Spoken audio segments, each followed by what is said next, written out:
Alright guys, and we are back. This time it's going to be Replika, and it looks like THRICE is the one who made it to round 3, and oh my goodness, I'm doing it again. Seriously, I just keep listening to myself. I just can't get over myself, apparently. Alright, so, looks like THRICE. Have you ever heard of this team, Ari? I know I haven't.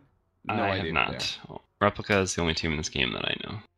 All right, well, they did make it to round 3, so that says something. They're better than the, teams that they took out. So we got bans coming out already. We got the Invoker first ban, Darkseer and Chen being banned by THRICE. Again, what is with the Darkseer bans lately? I don't know. I don't know if it's just a European style or just I'm out of touch or what, but I don't see Darkseer banned. Like, hardly ever. Maybe in the second set of bans, maybe.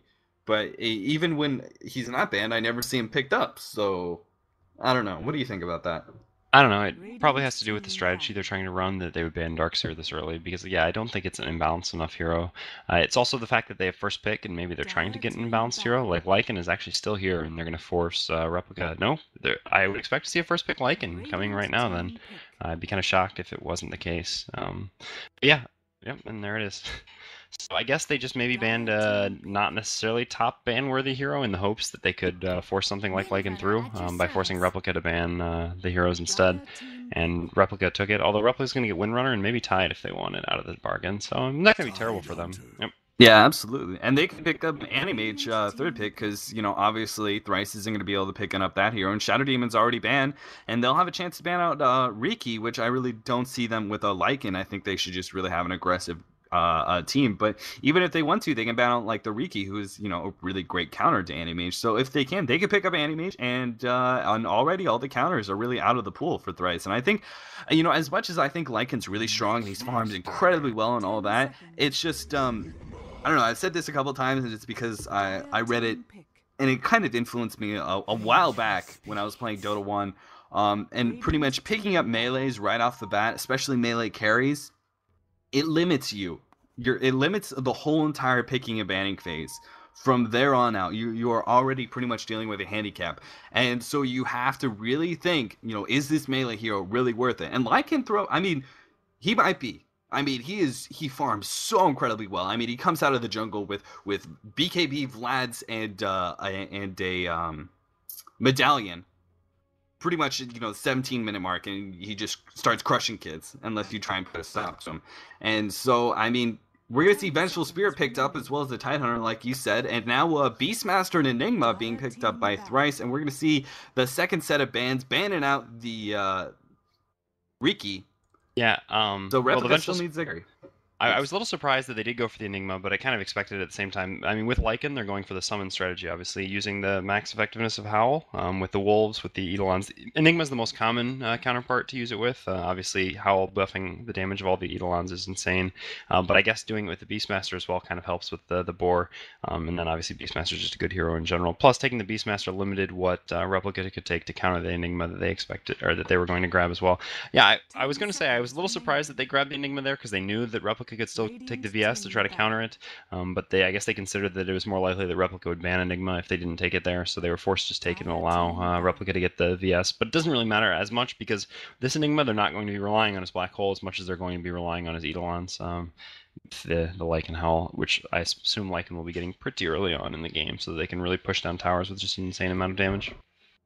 Yeah, absolutely. The Howl first build, especially like you said on summons, is rather insane. But I haven't seen a whole lot of teams running it. I just sort of thought it sort of fell out of favor in the Dota 1. I've been out of the Dota 1 phase for a little bit of time now. I still try and look back and watch the old casts and that sort of thing. But I sort of thought it fell out of favor and just Lycan being able to farm. We're seeing that THRICE is going to be running it here, and like you said, that's the whole reason they banned Darkseer. Darkseer is a huge stopping power with his Ion Shell on top of the gigantic vacuum, being able to just clear creeps very, very easily. And we're going to see Broodmother and Venomancer being banned out by Replika, very smart bans, banning those last couple of pushers. Broodmother would obviously be so destructive at this point. But what do you think? Do you think Lycan's going to be jungling, or are they going to have Enigma with Enigma Suicide Solo, or are they going to have Enigma jungling, and are they going to have Lycan sort of in the lane? It's actually really tough. Well, you definitely don't put Lycan in a lane babysat. With the Beastmaster, though, it's going to be really strange because I would expect the Beastmaster to be mid, and then if the Enigma is suicide top, there's really no way to set up the Lycan in a lane. Normally, you're going to have Lycan solo mid. That's the most common way to set up Lycan, especially if you're going the Howl build instead of going the farming jungle build. But here with Beastmaster, I'm not so sure they can do that. It's still possible that they could end up sending the Beastmaster in the sacrifice lane. Suicide lane, yeah. Yeah, and then put the Lycan mid and the Enigma in the jungle. I would say that's maybe the most. Well, it's probably the Lycan's just going to jungle. I think that's the most likely, but it's still a possibility that they send a Lycan mid, and I would really prefer that. Enigma's definitely a faster jungler, and I guess it just kind of makes the Beastmaster an unfortunate pickup. But with Mirana still in the pool, it would be possible that they would grab Mirana. Mirana's always very good with an Aura strat, usually with VS and Beastmaster, but even here just with Beastmaster, and it would give them a really nice dual lane between the Sand King and Mirana, which can actually stand up against an opposing tri lane. The problem is that they really go late game heavy with that, but I think it'd probably be worth it, and that's kind of what I'd like to see from them at this point. All right. Well, with Riki and man, I haven't seen Batrider banned in quite a long time. But with him banned out, we're waiting on the fourth pick for the team, and they're really thinking about this really hard because it's gonna be Thrice is going to be coming at them very, very fast. Fast and Furious is going to be they're going to be pushing down towers. Once it comes to the mid game, they're just going to be destroying everything that they come across. And they really have to pick up some really nice turtle heroes. And they're going to pick up Leshrac. And I think Leshrac is a nice choice here because he has a lot of nukes coming out. He's going to be able to force back waves relatively easily. And you put him in that... put him in a slot where he gets a lot of experience, and he can easily crush heroes left and right. The only problem I foresee is once BKB comes up in Lycan, you should foresee that like very quickly. Leshrac's going to have a hard time living through because anytime Lycan has a BKB, he just pops his ult, pops BKB, and he right-clicks a hero. And with a hero like Leshrac, who's a very glass cannon style hero, he does outputs a lot of damage, but he also is very, very squishy. And a Lycan can just completely tear him apart because he has no natural escape. And so unless he picks up a Ghost Scepter or Push staff, that's pretty much the only sort of escape that he's going to be able to have. And he's not going to have the tankiness to survive through a BKB ult on the Lycan. So that's the only problem I foresee. But now we see an OD being picked up. And man, what do you think about that? I mean, its banish is going to be huge versus the Lycan. I think that's going to be a great pickup. But do you really think they're going to be able to survive long enough for OD to do damage?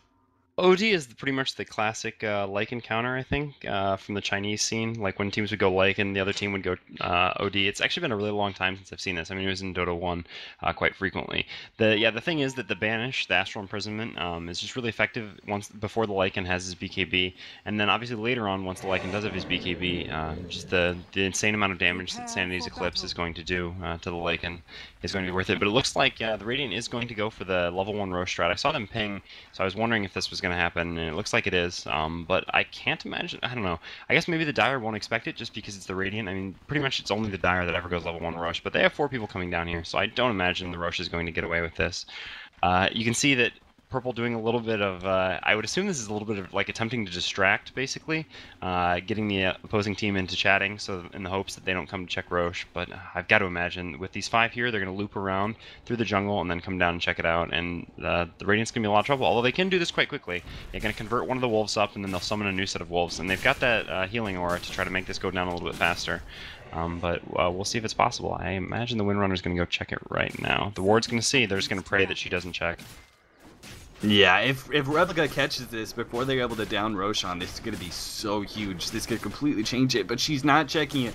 No power shot, not even running into the pit, and they're going to be able to grab it easily. The question is Replika, will they be able to respond according? And they're not. They're too split up right now, and they're just going to have to give it up. So Roshan, nice level 1 Roshan. They're all level 2.5 now, and that's a great start for Thrice. That is so huge. Because they're going to have a huge golden experience lead right off the bat in the laning phase. And I really think that's going to be the hardest point for them. And the question is, what is their lanes going to be? It looks like they're going to have Lycan, the solo bottom, and they're going to have the dual lane top with an offensive jungle. Hari, what do you think about that? Well, like I said, Lycan is supposed to be solo. If he's not solo mid, he's solo side lane, and that'll work here. But it only worked for so long. I mean, the Dire has placed a ward to block the pole spawn, so as soon as the Dire manages to deny down some of these creeps, Lycan's going to have a lot of trouble staying in this lane. I mean, he can always hit from long range with his wolves, which makes it pretty easy for him to stay safely in the lane. But once the lane gets pulled back, it's going to be really difficult for him to actually get experience, which is what he actually needs just as much as gold. So I don't know how effective it's going to be, especially since with both the supports all the way at the top lane and the jungle all the way at the top lane as well, he's not going to have any help anywhere. So it's really going to make it difficult for him to farm effectively. And I don't know how good of an idea this is going to be ultimately. But at the same time, it will kind of shut down the Windrunner. But I don't know, shutting down a Windrunner early on really isn't going to have the same amount of effect as shutting down a Lycan early on. So I don't know. I don't like this very much. I would rather see, I don't know. I mean, maybe they now you can't send Lycan top because even if you expect the Windrunner up there, which you shouldn't, there's no reason you would do that. It's just too risky. So I don't know. I would have rather seen someone in the jungle and give the Lycan a position to farm, whether it be in the mid or in the jungle. All right, well, Beastmaster, he's the one who was given the Aegis, and he's going to be soloing mid versus this OD. OD starting out with the double damage. That's got to hurt. I mean, he's going to be able to gain some sort of experience off of that, being able to easily deny every single time. But still, Beastmaster hitting level 3 before he even hits level 2 is just so dominating. And I think you're right. I mean, Windrunner is hard enough to shut down in the suicide lane, but she's in her safe lane. It's going to be super hard, but hopefully they're just going to be able to push down because of that. But it's just so hard against a power shot. Once she gets a couple levels in that, Eidolons are going to be suffering pretty hard, and they're not really going to be able to push as hard as I think they would like. And it looks like Lycan's just going to resort to the jungle now, and he's just going to give up that bottom lane, which I think is a really smart choice. I think he was just way too risky trying to stay in lane. So wait and see if there was a tri lane, and then if not, if there is, then go into the jungle. And it looks like Replika knows, and they're going to try and spy him out with Venge and Tidehunter. But as it stands right now, the Thrice team is doing a very good job right now countering Replika's strat. Yeah, a really nice ward I'd like to point out by Replika. Actually, that spot that they placed the ward manages, because of the ridiculous Dota 2 creep camp radius counting things for heroes or whatever, Lycan actually might be in a little bit of trouble if he stays here too long. No, Beastmaster is going to come in, and because of their level advantage, actually this is going to be pretty difficult for Replika here. They're not going to have any slows or stuns or anything to catch the Tide, so he's going to be able to get away, although these wolves are quite fast. Tide is going to have to pop a salve, but he has so much health that he should be fine. I don't imagine these wolves will be able to kill him. And yeah, Lycan's just going to back off. But yeah, because of the ridiculous, checking to see if something's in a camp, that ward spot actually from Replika blocks both the pull camp and the one strong camp there. So it's going to make Lycan's job in the jungle a little bit more difficult. That was one thing I wanted to point out. The other thing was that actually from level 1, basically, the very first creep wave that went bottom actually went within the tower range. And so that was why the Dire was able to pull back that lane so quickly. They didn't even have to resort to denying down from half. They were just able to thank the tower and put the lane in a position where Lycan couldn't even farm in it. And yeah, this is the problem though. Lycan is basically completely forced out of his jungle as well because Replika is just roaming through there. They said, okay, well, you're going to abandon the bottom lane. We're just going to leave our Leshrac down there to farm and to push down this tower very quickly with level 2 Edict already. And meanwhile, we're going to roam through your jungle and prevent you from getting any farm yourself. So I don't know. I really love the level 1 Roche from Thrice, but so far it's not working out so well their lanes. I guess they're just going to come push this top now, but Lycan still doesn't have 1 point in the Howl, deciding to go for the passive instead, so I don't know. Not really look like anything is going to come of it. I guess they're just going to leave him top against the Windrunner now and rotate the supports. Yeah, I think that would be the smartest thing. Now that Replika is keen on the jungle strat coming out from that Lycan, they're easily going to be disrupted, like you said. And they're going to come in, and they might be able to pick up the OD. Cast goes off, haste on Beastmaster. Nice little banish coming out, but it doesn't dodge the stun from Sand King. Now the stun goes off, and they're easily going to be able to pick up that kill. Witch Doctor needs to back off, but with that 1 level of Voodoo Restoration. So first blood, 3.5 minutes in, going to that Thrice team. I know they're giving up bottom, and it's pretty hard, but with that first blood now, it looks like tier 1 tower at bottom is going to go down. Leshrac's going to be able to pick up that kill, and they're just going to keep going pretty much. But now the rest of the Thrice team is there. They're going to have the supports coming in, and Enigma's going to be hopefully going to pick up a little bit of jungle experience. At least from that camp over there. We got a double damage now at bottom. And looking at mid, it looks like OD was fighting back with the, of course, the ability to Astral Imprison Beastmaster anytime a creep is about to go down. He was able to fight back and pretty much gain some experience, and he wasn't so far behind before that gank, and now, because of that gank, Beastmaster's a little bit ahead now, picking up the double damage rune. And of course at top, Windrunner versus Lycan, that's just going to be pretty much a farm battle at that point. There's not a whole lot that Windrunner can do. She can harass, but really it's kind of hard to take down a Lycan anytime. At bottom though, so many heroes. They're surrounding this Enigma. They're easily going to be able to pick up at least one kill here. Stun goes off, Enigma. They're easily going to target him. Nice stun coming out from the Sand King. They might be able to pop the Leshrac. The Eidolons, if they can target the Leshrac, he only has 200 health. And, oh my goodness, DC, what a poor time for that. Enigma is easily going to go down here with some auto attacks, but they might be able to at least get a counter kill. It's going to be tough, actually. I mean, Enigma will probably go down, but I think the Leshrac will die as well. And if they hang around the Eidolons too long, they might actually lose even more than that. Yeah, Leshrac's definitely going to die, and Enigma is not. Yeah, because they used all their spells. They overlapped the Gush and the Stun from Vengeful Spirit a little bit there, and it just didn't work out too well.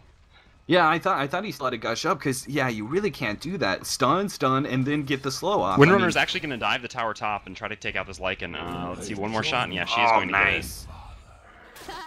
Yeah, she hit the power shot on, brought him down to 10 health, and then decided to Windrunner and dive it. Sorry, continue. Yeah, no, absolutely. I mean, with no stout shields, you really can't allow yourself to get harassed down that low. I mean, you've got wolves for a reason. It's just you got to stay in experience range, stay away from the Windrunner, and last hit with wolves, and so you don't just take harassment over and over and over again, and they get dove like that. I think that was a really big misplay by the Lycan, and I think he's really going to pay for it in farm. And it looks like Enigma's going to be teleporting back to bottom. And maybe they might be able to get some sort of kill at bottom. It's just Leshrac and Venge, but the lane is pushing. It's going to be very hard to dive on them, especially with a level 5 Leshrac now with level 3 Edict.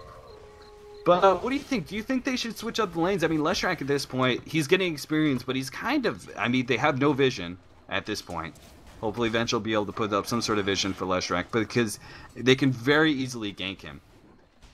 And he, I think, would be able to go top just fine versus a Lycan and just have Windrunner in this suicide lane now that they've taken bottom tower. Yeah, I don't know. I mean, they still have a pretty strong lane as far as being aggressive goes. As long as they can jump on the Radiant when the Eidolons basically drop, not when there's 6 Eidolons up. I mean, if you go right when the Eidolons are made or right after the Eidolons die, that's a fine time. Obviously, it's a little bit more difficult when there's a bunch up. So I still think they can make it pay off, but we'll see. But meanwhile, though, oh, actually, the Beastmaster does get an invis or a double damage along with a haste, so he's actually going to try to take down this Obsidian. Not Oblivion. But Obsidian is just going to use the ridiculously imbalanced Fog in Dota 2 to juke him for long enough, wait until the Astral comes back up and use it. The one thing I actually want to talk about is if you take a look at the CS, the Oblivion, why do I keep saying that? The Obsidian, although really Outworld, but whatever, I mean, I'm never going to call him that. He's definitely Obsidian Destroyer, is 32 and 28 versus a Beastmaster who's 18 and 5. So even though the Beastmaster did get the first blood on him, that Obsidian is just farming insane. Yeah, absolutely. He's doing a very good job in his CS, and it looks like at bottom we might, not going to be able to throw the stuns. And really at this point, I think they just need a farm. Replika just needs to farm up as much as possible and just be ready for when the push comes. Because right now, I think they've done a very decent job stopping the push. I mean, no towers are down whatsoever, and really it's not the right time for the Radiant to be pushing. Really, they need Lycan to be able to have a maxed Howl, and he's not. I expected him just to get one level just because of that movement speed, you know, the 15% and 15 attack speed. You know, it's nice to be able to get that one level, but I didn't really expect him to keep leveling it from there. I really thought he was going to be maxing Howl. Do you think that's a mistake by this Lycan?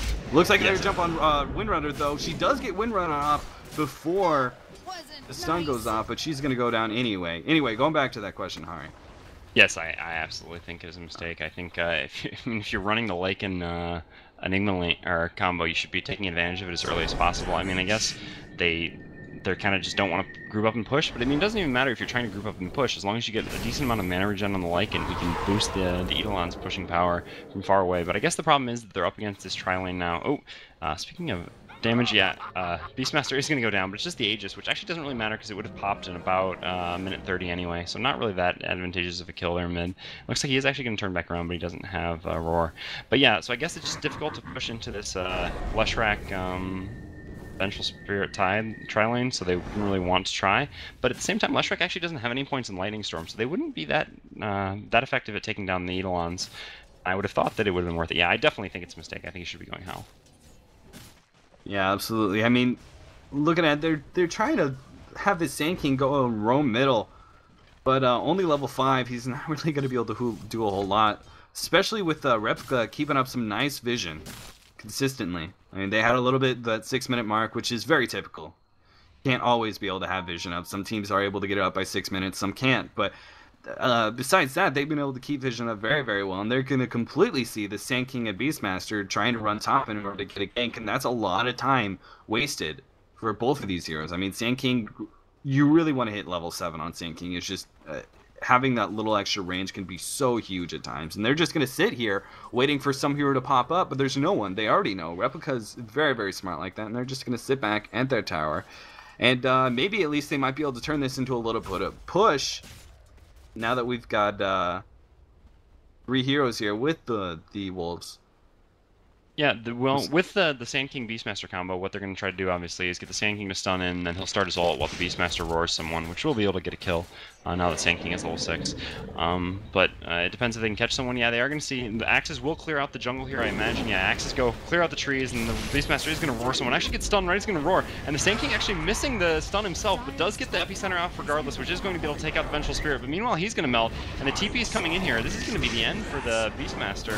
Beastmaster tries to TP out immediately. We'll see if he can get out in time. No, he's not going to be able to. And meanwhile, actually, the Lycan died. I didn't see what exactly killed him. Leshrac teleported in, was able to hit a nice stun, followed up, of course, by level 3 Edict. Is so strong. And yeah, I mean, they traded 3 heroes for a Vengeful Spirit.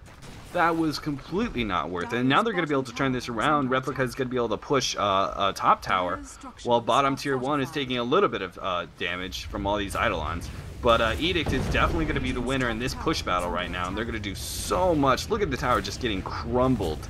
So they're going to pick up that tower very easily. But, oh man, barely missing out. Vengeful Spirit almost picks up the deny on that tower. Very nice try. But unfortunately, Eidolon's damage just proves to be a bit too much. Still, trading towers, I think, is definitely in the favor of Replika at this point. Yeah, the other thing about maxing the passive so much on Lycan, usually you do this when you're in the jungle because, you know, getting the extra attack speed, which is really the big boost from the passive. I mean, it gets attack speed and damage in equal parts, but the attack speed actually equates to more damage for most of the game. And having that in the jungle when you're constantly attacking is much more important than when you're in the lane. You don't really need the attack speed at all because you're never repeatedly attacking the same target. Actually, Action is going to go in on the mid here. Tide does not have his ult yet, but they're going to go on the Enigma anyway. The Astral is going to catch someone, but yeah, Leshrac is actually going to be able to finish off. No, wow. The Sand King doing a nice job coming in, tanking the Edict, but actually Leshrac gets one more auto attack off on the Enigma and is able to finish him off.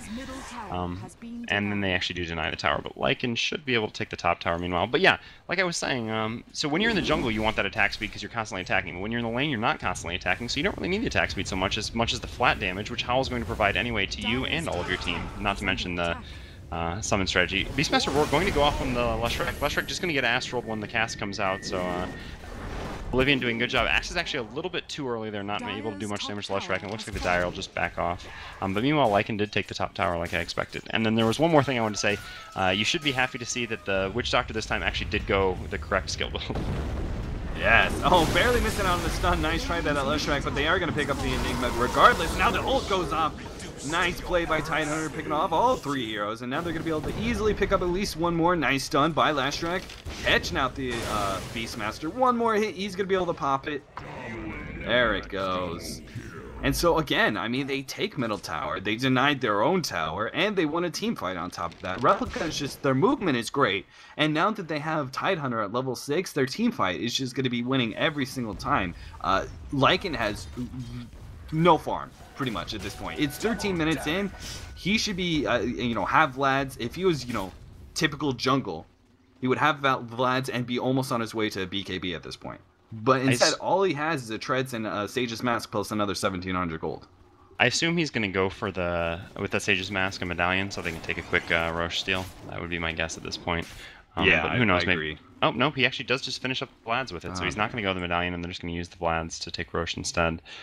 Which, I mean, obviously, now that he's level 9, I mean, from level 7, he can take Roche by himself with just Vlad, so... Yeah, it's just, I feel they just don't have the map control for him to be able to solo Roche easily at any point. I think Replika's constantly be able to have vision of it. They already got hit by the level on Roche. I don't think they're going to allow themselves to have that. I really was expecting him to just, like you said, go for the Medallion, go for BKB straight after that, because really, they're going to have a really hard time winning team fights And on top of that, if they can win some sort of team fight, they need to be able to take Roche immediately as a team, because I don't foresee him just being able to sit there with his Vlads like an Ursa and just being able to sit in there for a couple minutes and take Roche. I think Replika is going to be very much on top of that one, and I think it's rather another blunder by this Lycanthrope. Yeah, it's kind of unfortunate when you first pick the Lycanthrope and you revolve around a lot of your strategy around it. You kind of need the adequate Lycan play. But yeah, because with the Medallion, I mean, even without winning a team fight, they could really, like, if you just get 6 conversions and go in there with the Medallion, the 2 Wolves, and 6 conversions, especially with the Beastmaster Aura, they could have taken it down so quickly. I mean, maybe if you can distract Replika top with like 2 heroes, get him to chase up there, and then go in for a quick Roche steal. But yeah, without the Medallion, there's no way it's going to drop fast enough, whether they win a team fight or not. So, yeah, I don't know. Questionable again, but most of all, yeah, I just like to see the Howl come up. They've got 4 levels in conversions, so I mean that indicates that they're trying to go for a conversion push. You know, I mean, usually you max conversions first, as I think I brought up last game. If you're either farming the jungle with them or you're trying to push with them. Malefice you go if you're trying to fight, and so here you have to assume that they were trying to push with the conversions. But if you're going to do that, why not max Howl earlier? But speaking of Roche, it looks like the Dire is going to decide they need to quickly steal it so that the Radiant can't. Yeah, I think that's a smart play, preemptively taking away Roshan, and this could also force a good fight for them. I mean, they have Tidehunter ult, so it's not like if they do eventually get here, Thrice is going to be there probably in time before the Roshan goes down. I don't think this fight is going to go terrible for them, but Edict is going to be down by the time they get there. They're going to try and pop this Roshan real quickly, and Thrice is going to be there just in time. Can they take away the Roshan? Big ultimate coming out.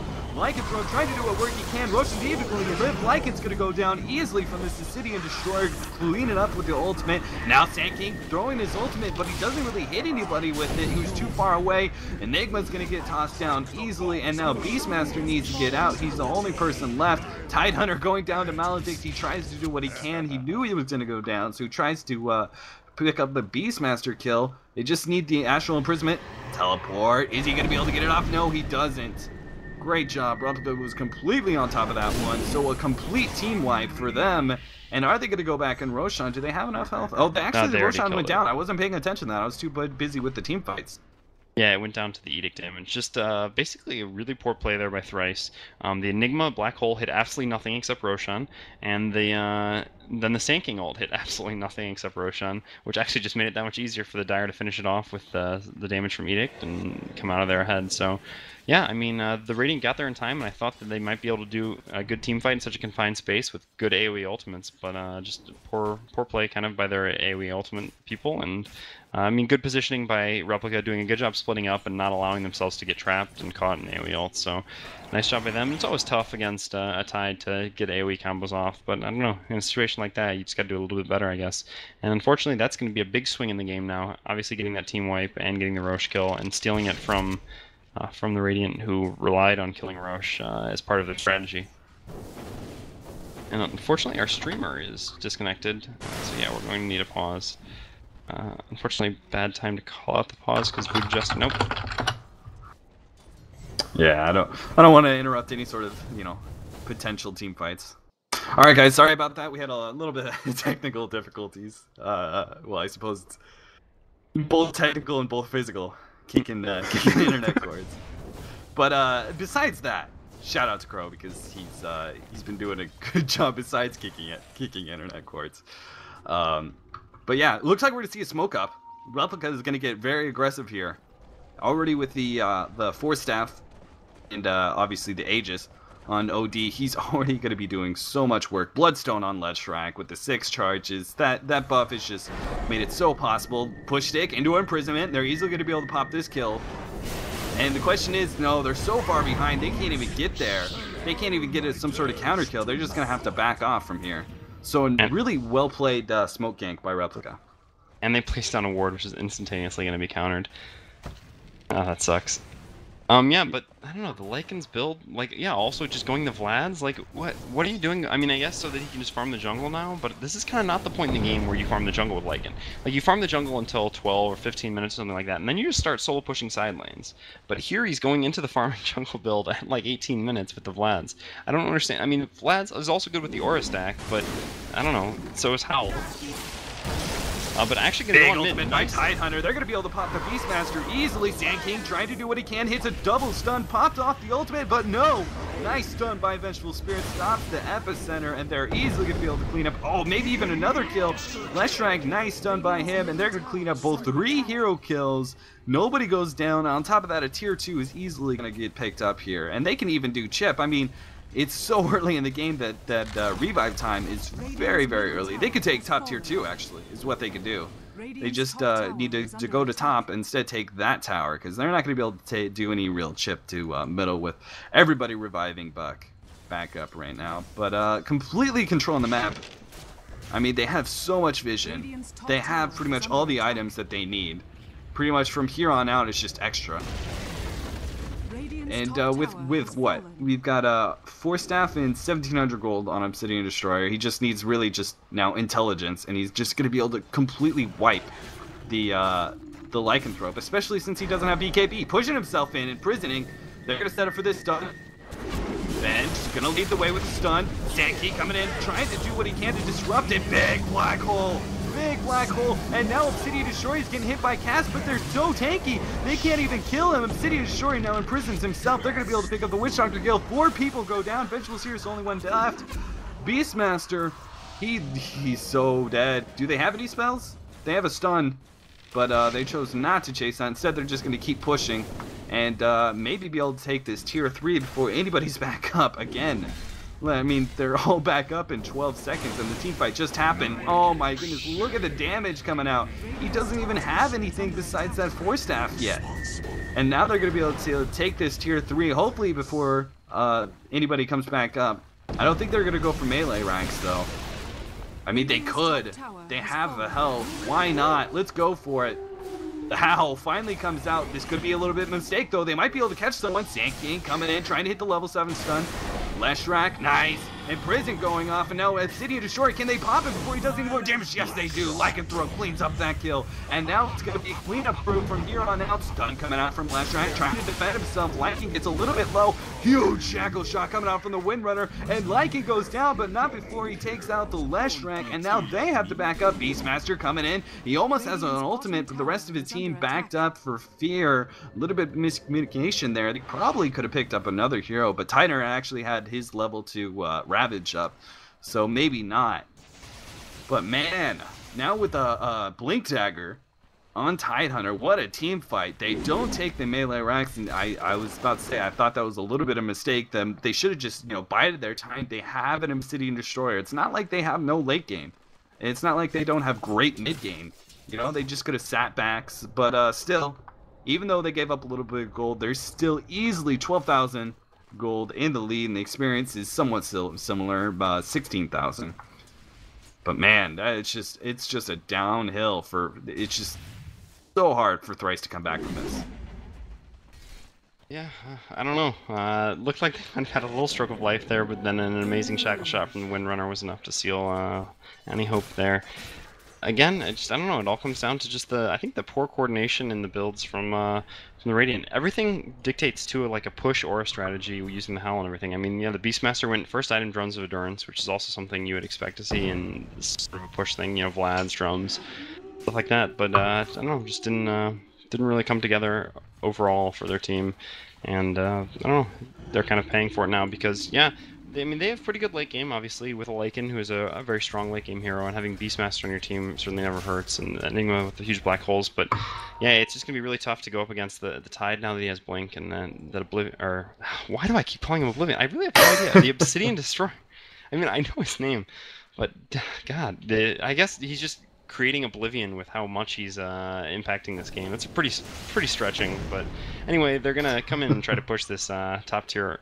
Or not tier anything, the racks actually. They're just going to group up and push. They know that they have all their ults up now, and there's really nothing that the Radiant can do at this point.